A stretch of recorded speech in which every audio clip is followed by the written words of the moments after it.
Good morning, everyone. Magtatapong kami ng... B, what we're gonna do today? We're gonna take out the yard waste and we're gonna take it out for the recycling called the compost site. Magtatapong kami ng mga lumang dahon sa campus site. Papakita ko sa inyo kung saan kami pupunta at anong gagawin namin. Kasi it's Sunday today. Wala kaming pasok. Wala pala akong pasok talaga dahil hindi naman ako nagtatrabaho. Okay. Kukunin muna namin yung van dun sa trabaho niya kasi ayun ang lalagyan naming mga basura, yard waste, gano'n. Buti na lang mabait yung boss niya kasi nahihiram niya yung van. Kung hindi namin magagamit. Kasi marami kaming yard waste na hindi kasi sinusunog dito. Bawal lang sinusunog ang mga dahon, yung mga lumang dahon. Bawal sunugin kasi it's America! So, okay. Mainit sa labas. Mahangin pa rin. Kaya magja-jacket pa rin. Kahit ganyan lang weather. Maganda ang aming weather ngayon. Malamig pa rin pag lumabas ka. Am I gonna lock this? Gotta get my garage remote. Lamig. Oh, it's so cold. Babe, do I need my gloves? Mm-hmm. Do I need to bring my gloves? No. Yeah. I mean, I guess I'm gonna be doing most of the work. Or just put your hands in your pocket. I think it's gonna be a little warmer later, so. Lock mo na yung bahay. You want your gloves or no? Yes, please. Because I want to help you too. So, not if you're wearing the gloves. Meron kaming ano dito. Ito dito? Just put your gloves. Calculator. Oh, here. Aming calculator. Nagkamali ng... Wala namang kami pusa. Meron ako pusa sa Philippines. Pero, dito, nagkamali ng deliver. Sabi ko, pag hindi kinuha, yun sa akin yan. Okay, pupunta muna kami sa workplace niya para kunin ng van. You're so handsome. Hindi ka niya hold it. I'm gonna sit down.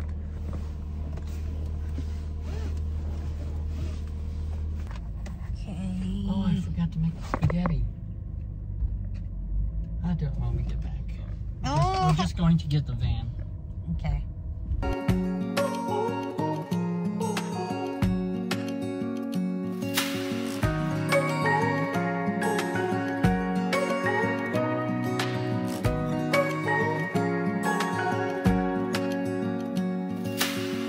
Searching for something that ain't lost.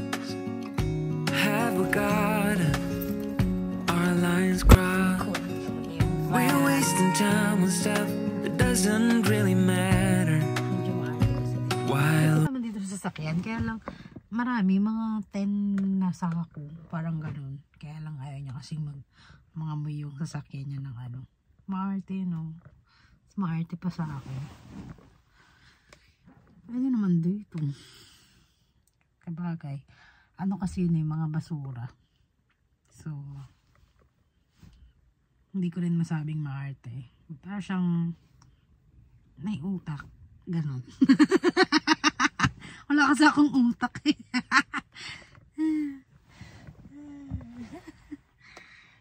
Ayan na. Let's go. Let's go?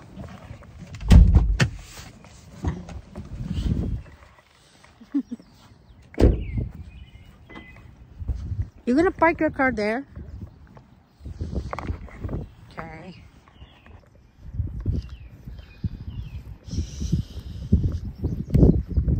Diyan niya pinarka. Hindi naman. Doon kami nagpa-park.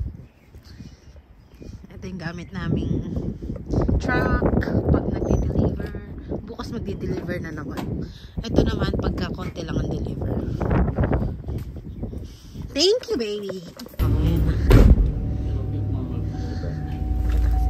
Malayo. Is it far? No. The yard waste? No, it's not.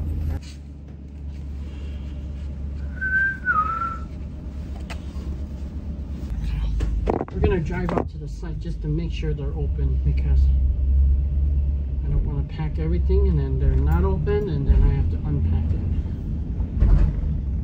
You can check on your phone? No, I cannot. Okay. They have an automatic robot system where the machine will answer, but Kalimutan niya yung remote niya.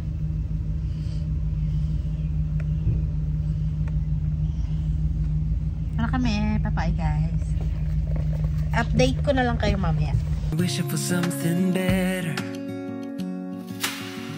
I try to fix things that weren't broken. Misunderstandings and words unspoken. We fall apart and I won't dare to say, do you feel the same way? Maybe you don't wanna know, but you don't see what you have in front of you. Or maybe I'm not enough for you. So maybe I should go. If I had known from the start, this wouldn't have ended with broken hearts. Cause I don't wanna waste my time. no, it's free. That's why I'm doing it. It's free. Because if I did have to pay, then I might as well just pay them to come pick it up at my house. I wouldn't need to take it there. What are you gonna do to all the leaves that we're gonna bring here? This is where you dump it. This is all the yard waste. Mm, So you go in here, dump everything in. okay, we're going back here again. That's a lot of grass and twigs and trees and leaves and grass. So everything. So we're gonna turn around and come back. I mean, what they gonna do? How they gonna recycle that? I don't know how they recycle it, but this is where you dump it. They recycle it. They recycle it, they turn it into like soil and, you know, stuff that they could use for like farming. So they mix it in with manure, so it becomes like soil. So they let you dump it free and they use it to make a profit. That's nice. Okay, we're home.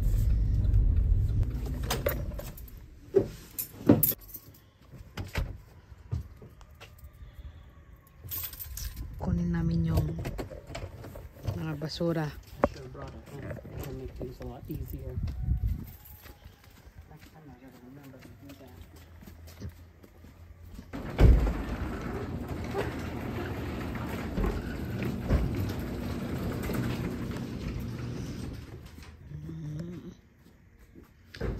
Ito ang madadali namin. 1, 2, 3, 4.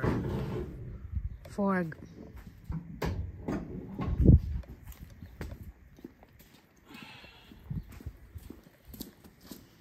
I think I should carry that. It's very heavy. You could just record. Wow, you're so sweet. You didn't let me work. It's very heavy. So if you wanted to, I don't think you could do it. Should have brought the hand cart. Make things easier.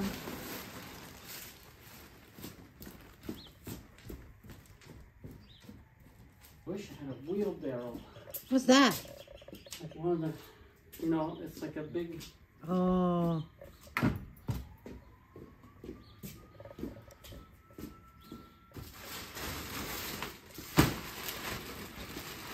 Next time, we're gonna clean this garage. Okay. Yeah, plenty more inside the shed. You have a key? Not locked. Not locked. Okay, here we go. Wow, that's a lot. You want me to help? No.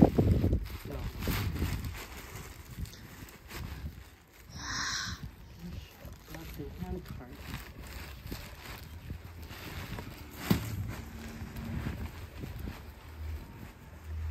Yan. Pag may oras ako, ayusin ko yung flowers namin. Po, maganda naman. Thanks a lot. I'll bring it back. Appreciate it. Yes, no problem. Have a good one. Piniram pala niya yung. That's nice. This will make it a little bit easier. Can you carry me there? I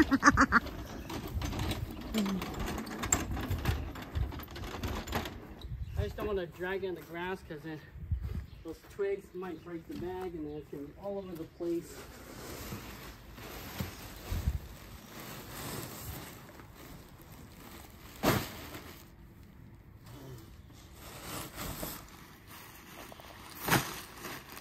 That's cool. It works out.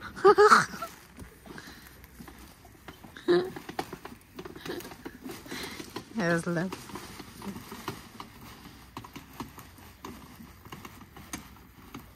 Kind of working.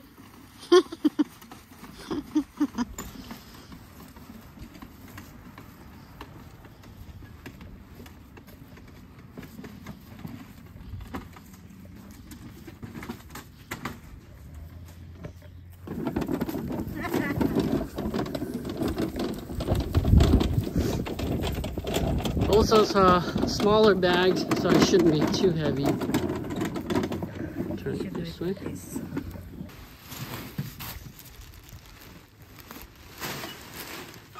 Just light leaves.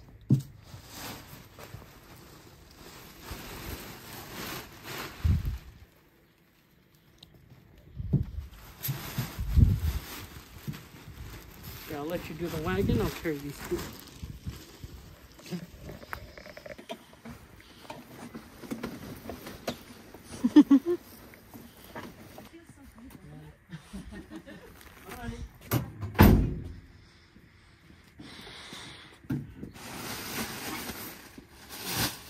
That's my neighbor, the one with the high voice. She's always very helpful. She doesn't have a daughter. She's not working right now, so. Go.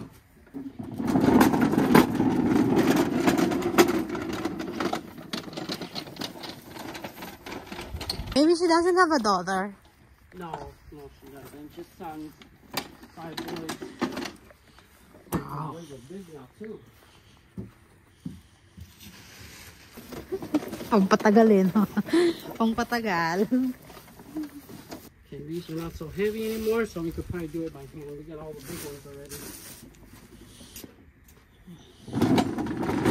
Dami na. Ang dami namin ilalagay. Shit, ang dami pala na ito. Ilang taon kaya ito inipon? Madami pala. Akala ko mga 10 lang.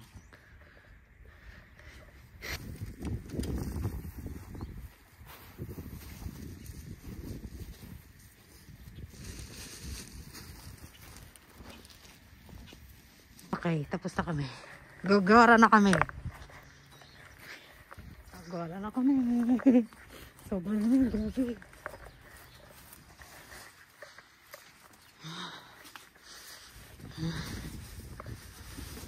Going inside?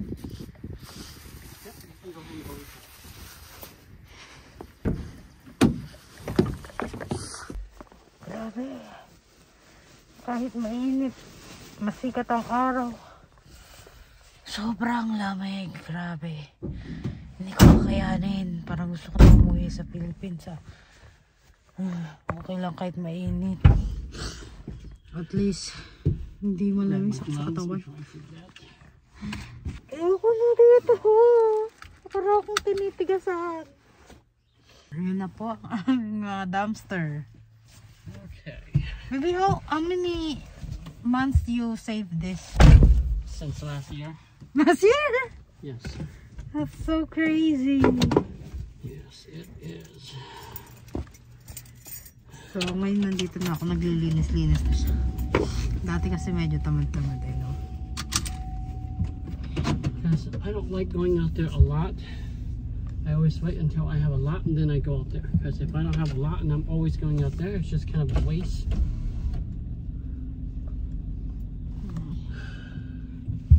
Buti sa kanilang lugar eh may ganito. Kasi sa amin wala. Sinusunog lang namin, ganyan-ganyan. Tinatapon lang namin. Dito pala nire-recycle. Kaya lang kasi, di ba sa atin ang nire-recycle plastic? Oh, look over there, baby. Oh, what's happened? Oh, somebody either got hurt or there's a fire or some kind of a hazard. That's so why there's a fire truck. Yeah. Wow. Ganito sa kanila, mabibilis umaksyon. Pero sa movie, no, laging huli. Maybe I said that your police here is so fast, but it's in the movie, it's always late. Yes, in the movie, they're always late. They always show up when it's over already. Yeah. Like, what are you guys doing here? We're here for the crime scene? Well, it's over. You guys can go home now. Yeah. Oh, pero one time nga tumawag kami sa 911. Grabe. Nakakatakot kasi itong cellphone ko galing Philippines. Wala pa akong SIM card. Ang SIM card ko is yung Philippines pa. So ang akala ko papalitan namin ng SIM card kasi iba na yung country namin, ganyan-ganyan. Hindi pala. Kasi sabi ko, paano pagka mag-isa lang ako tapos may umaano sa pinto, ganyan-ganyan, hindi ko kakilala. Sabi ni Paper, tawag yan 911. Sabi ko, hindi ko alam kung paano kasi gagana ba yung 911 sa cellphone ko kasi hindi ko alam. Iba yung SIM card ko. So tinry namin. Buta pagka-try namin, gumana. Nag-ring ang 911. Sabi ko, pupunta daw dun sa bahay. I-check daw yung bahay namin kung ano nangyari. Kahit sample lang, kahit testing lang. Wala pang 5 minutes andun na yung police kumakatok na. Kinabahan ako, grabe, ganito pala dito, sabi ko. So ganun pala pagka nasa ibang bansa ka, katulad ng US, gamit mo SIM card ng Philippines, gagana ang 911 basta may signal ka ng ano, US.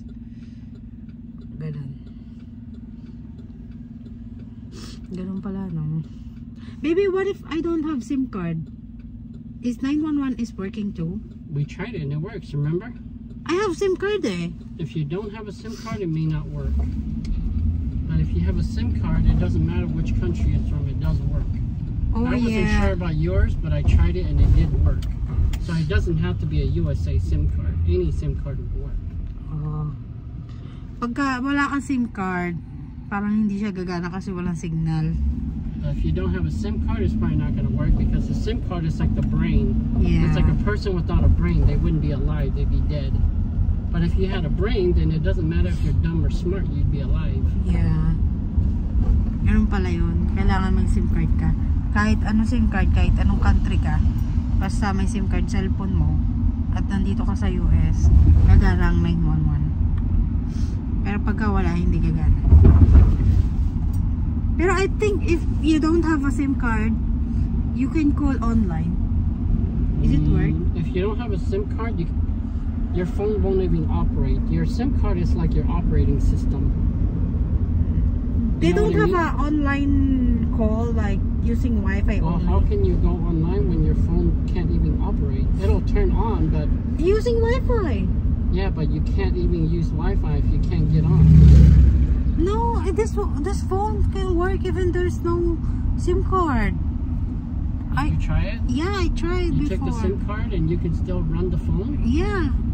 You can get to the main menu and open the apps? Yeah, I can use my Facebook, Messenger, as long as I have a Wi-Fi. Well, I suppose you probably could then.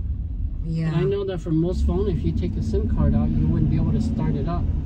You could turn it on, but you wouldn't be able to start it up. You won't be able to open the apps, and you won't be able to run the internet browser, none of that stuff. Yan pala dito, no? Amazing! Amazing.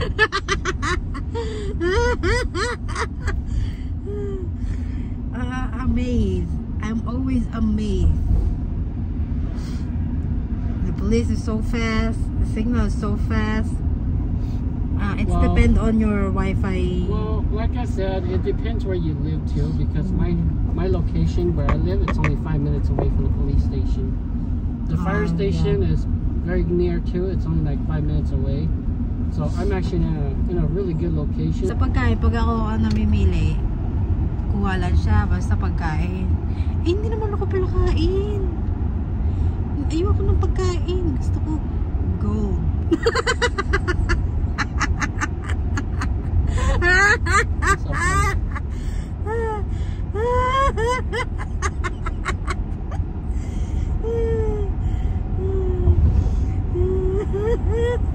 Mabuti na hindi naiintindihan na.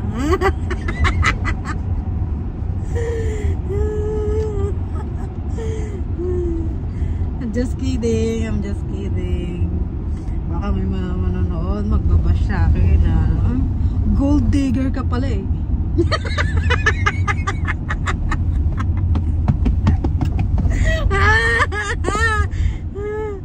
Oy, hindi, joke ko lang kayo. Oy, hindi ako gold digger. Kung gold digger man ako, siguro ayoko maglinis ng bahay, higa lang ako, sarap buhay. Tapos gusto ko hawakan ng pera, ganyan. Pera lang ng pera, gano'n. Pera, higa, pera, kain, tulog, gano'n. Ayoko ng gano'n. Gusto ko, pinaghihirapan ko ang pera. Kasi, napagtanto ko sa buhay na ang perang pinaghihirapan, matagal mawala. Matagal siyang magastos. Matagal siyang mawala sa palad, parang gano'n. Pero ang perang mabilis makuha, hindi pinaghirapan, ganyan. Minuto lang, wala na yan. Ganun ako, parang kaya gusto ko lahat ng pera ko pinaghihirapan. Kaya nga ako sana naman mag-subscribe kayo, no? Para kahit pa paano meron akong pangbigas sa Philippines. Subscribe our channel! Siguro kung gold digger ako, hindi na ako maggaganto. Hindi na ako magbablog. Hindi ako magsasama-sama sa tapon basura, ganyan. Hindi na ako magpapakahirap. Ayoko, maarte ako eh, ganun. Ganun ang gold digger. Ang gold digger, hindi naghahawak ng mga basura.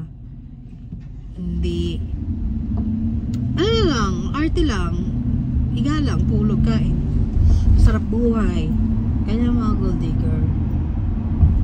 Pero kung ikaw ay swerteng-swerte na nakapangasawa ng AFAM na mayaman na, maayos ang buhay, hindi na kailangan magtrabaho, swerte mo. Kasi ako, iba lang kasi yung mga tao ngayon. Well, winish ko naman talaga na ayokong magkaroon ng asawa na sobrang yaman. Yung hihiga lang, ganyan. Ang winish ko, gusto ko, pagka nag-asawa ko, yung parehas namin paghihirapan ng pera, tapos unti-unting umaangat. Ayun ang gusto ko, yung makikita mo yung level up. Ayoko yung tumating ka na sa buhay ng AFAM mo grande na mayaman ka na talaga. Gold spoon, parang ganon.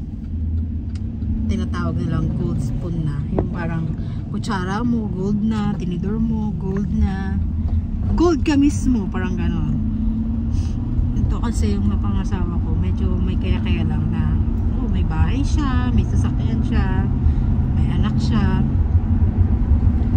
Okay na ako doon, parang ayun na yung parang package na sa akin na ayok, kahit hindi siya sobrang yaman okay lang, at least hindi pa naman ako baldado para hindi mag-work, ganyan. So sa buhay na nakuha ko ngayon, na para sa akin package na to.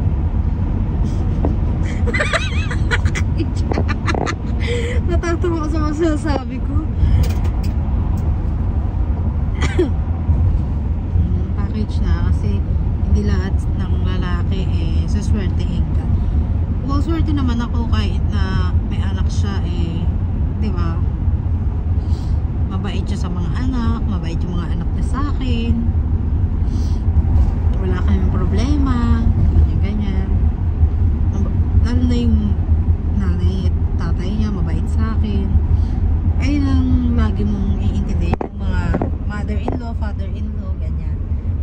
kung wala kang problema doon, wala kang problema sa mga anak, goods na ako doon.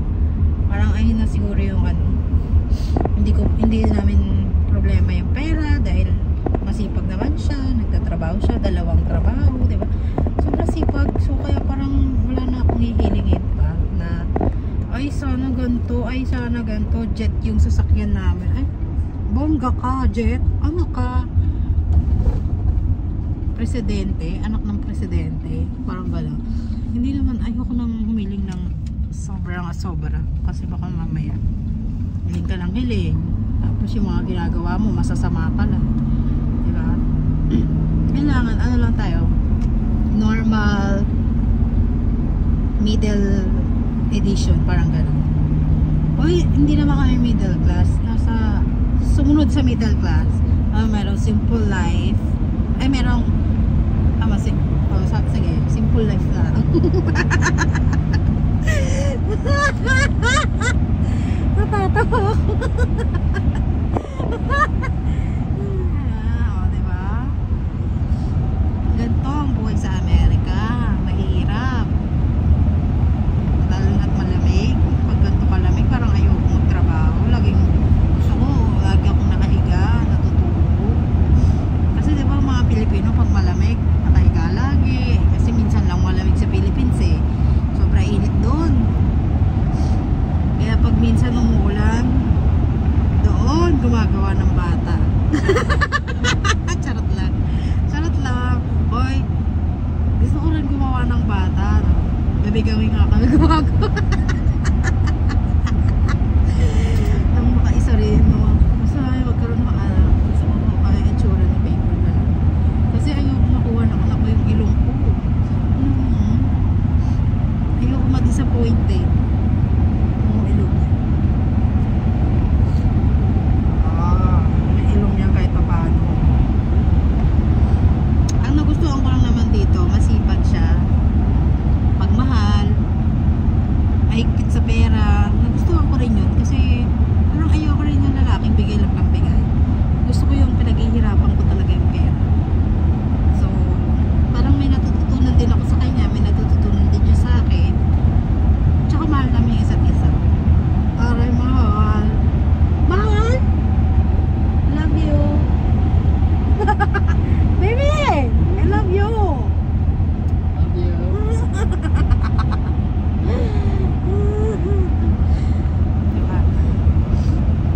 Baby ako. Kaya lang ayoko naman magpabili ng ay bili mo akong gold, ay bili mo akong sasakyan, ay bili mo akong bahay. Hindi niya afford yung mga ganung bagay kasi hindi naman siya sobrang yaman, tsaka hindi pa siya retired. Hindi naman siya retired na army, ganyan. Hindi tulad ng mga iba na pangasawa na nila, yung asawa nila mayaman na talaga. Well, yung mga taong ganun ay blessed. Sayan din natin ng mga ginagawa ng ating asawa sa atin. Lalo na yung fiancé ko, tinutulungan niya yung family ko na pag walang pagkain, papadala siya, diba? Ako, hindi ko na sinabi, kahit hindi ko na sabihin niya. Alam niya. Buti may isip ka, hindi ko na kailangan sabihin sa'yo. Kahit hindi naman niya obligasyon, gusto niyang gawin kasi syempre, family ko din, di ba? Tsaka mahirap. Alam niya, yung buhay sa Philippines, mahirap. Grabe yung kinsenas katapusan na sweldo sa Philippines. Parang makukuha lang dyan ng meron nating 3 days, 4 days, di ba? Grabe. Kaya, alam niya ang hirap sa Philippines. Kaya, kahit hindi ko sabihin, natulungan niya magulang ko. Hindi niya obligasyon. Natulungan ng magulang ko. Ginagawa. Ayan ang gusto ko, may kusa, may isip, matalino, kahit di mo na sabihin, di mo na pangaralan, kinukusang ang loob niya, diba? Nakakatuwa. Ayan yung, kaya lahat ng ginagawa na ito sinusuklian ko ng mabuting loob, diba? Kaya minsan kahit bibihin niya ako ganun na lang din ang pag-aalaga ko sa kanya kasi mabait diba? Kahit naman sino mai-inlove sa mabait. Pero kung mayabang ka, wala kang tamad-tamad mo, yabang-yabang mo, palamon ka ng magulang mo, palamon ng asawa mo. Ay, day! Wala kang karapatang magyabang. Ganun ako. Wala kang karapatang magyabang. Palamon ka lang ng magulang mo. Ayoko nang ganun, day. Buti na lang punta ako sa sobrang sipag. Higpit sa pera. Mabait sa magulang, mabait sa mga anak. Kaya nga minsan hinihiling ko mula siyang kunin ni Lord. Kasi minsan mga ganun, di ba? Parang, ay Lord, wag mo muna siyang kunin, kailangan ko pa siya. Ganyan. Wag muna. Pahabain mo ang buhay ng mga mababait na tao. Pahabain mo, Lord. Kasi hindi ko alam kung anong mangyayari kung kunin mo siya, di ba? Parang ang sakit, hindi mo maintindihan kung gaano kasakit. Kaya nandito na kami sa dumpster. What's that? Yard? It's called a compost site. Compost site. I thought dumpster diving. It's kind of like a dumpster but for yard waste.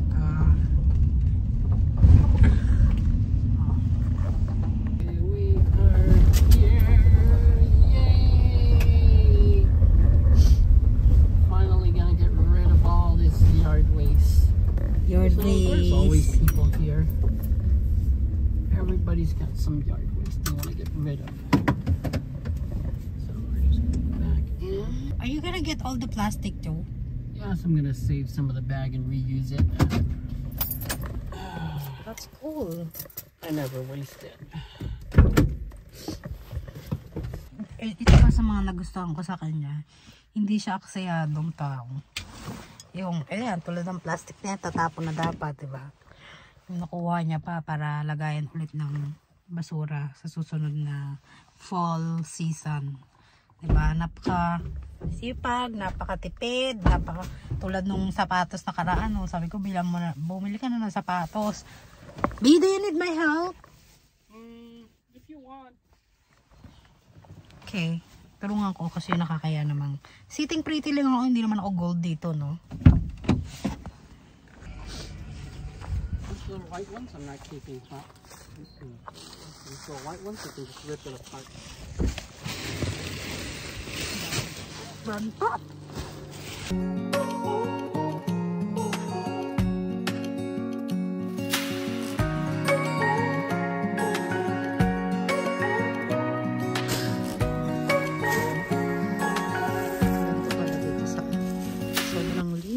Lahat na re-recycle. Bigat kasi na ito.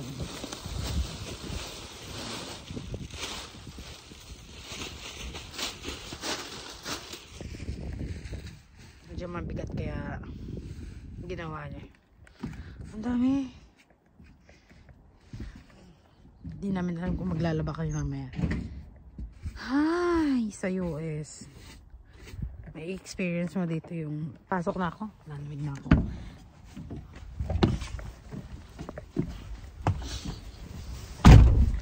Sabi ko dito sa US, may experience mo yung hindi mo maano yung oras. Kasi ang busy kami lagi ako sumasama sa asawa ko mag-deliver, maghatid sa Michigan. Kaya parang hindi ko rin na ano yung oras. Mag-iisang buwan na pala ako rito, no. Hindi ko akalain. Hay, nako. Ang bilis ng panahon. Muntog ako, sakit. Buti na lang nakaganto ko. Kung hindi, biyak yung bungo ko. Kailangan ingatan natin ang ulo natin dahil itong baterya ng pagkatas. We're done? We are done. We're going home.